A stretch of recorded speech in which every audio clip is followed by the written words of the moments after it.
The captain has not seen the wicket, but মানতে হবে রশিদের চেয়েও এখন ভয়ঙ্কর বোলার রিশাদ হোসেন।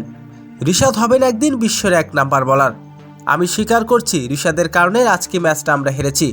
রিশাদ না থাকলে আজকে আমরা ম্যাচটা জিততে পারতাম। ম্যাচ পরবর্তী সংবাদ সম্মেলনে রিশাদকে নিয়ে যা বললেন ওয়েস্ট ইন্ডিজের কোচ সামি।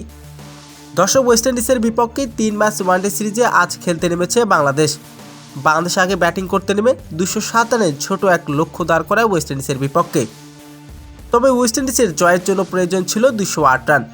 সেরানোর জবাবে ব্যাটিং করতে নেমে রিশাদের দুর্দান্ত ঘূর্ণ বোলিংয়ে এদিন ওয়েস্ট ইন্ডিজের ব্যাটারদের হয় কুপকাত। তুলে নিয়েছেন একের পর এক গুরুত্বপূর্ণ উইকেট।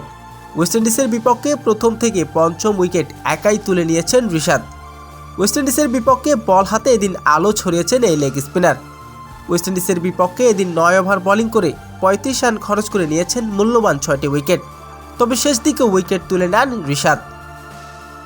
রিশাদের দুর্দান্ত বোলিংয়ে এদিন 74 রানের বড় ব্যবধানে জয় পায় টাইগাররা। তবে ম্যাচ হেরে মাথায় হাত দিলেন ওয়েস্ট ইন্ডিজের কোচ সামি। ম্যাচ পরবর্তী সংবাদ সম্মেলনে ওয়েস্ট ইন্ডিজের কোচ সামি বলেন, মানতে হবে রশিদ খানের চেয়েও এখন ভয়ঙ্কর বোলার বাংলাদেশের লেগ স্পিনার রিশাদ হোসেন। রিশাদের বোলিংয়ে আমাদের ব্যাটাররা পরাস্ত হয়েছেন। আমাদের মূল্যবান 5টি উইকেট তুলে নিয়েছেন রিশাদ। তবে আমি স্বীকার করি বিশ্বের 1 নাম্বার বোলারই হবেন রিশাদ খান। আমি স্বীকার করছি বিশ্বের 1 নাম্বার বোলার হবেন বাংলাদেশের এই লেগ স্পিনার রিশাদ হোসেন। তো দর্শক, সামির এমন মূল্যবান মতামতটি আপনার কেমন লেগেছে দর্শক জানিয়ে দিন আপনার মূল্যবান মতামতটি কমেন্ট বক্সে।